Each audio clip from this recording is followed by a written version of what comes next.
Hello there, good morning, good afternoon, good evening, and good day. Kamusta kayo? So ito nakaka-drain din ng mga nangyayari sa Pilipinas, no?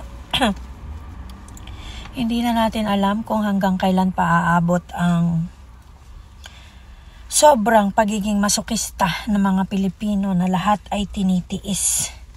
So ito nga, as expected, kagaya ng mga inulat ni Amy Marcos na gagawing ombudsman si Boying Remulla ay nagkakaroon na ng mukha.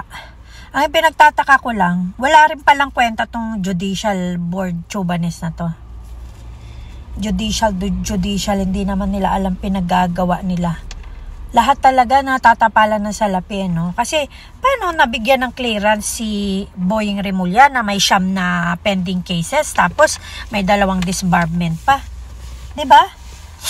Ganyan kabulok ang gobyernong bangag, lahat dinadala sa salapi.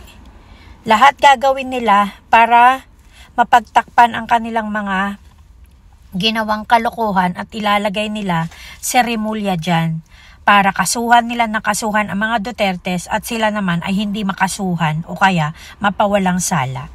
Yan talaga ang purpose niyan. Kaya God bless the Philippines na lang talaga. God save the Philippines na lang talaga.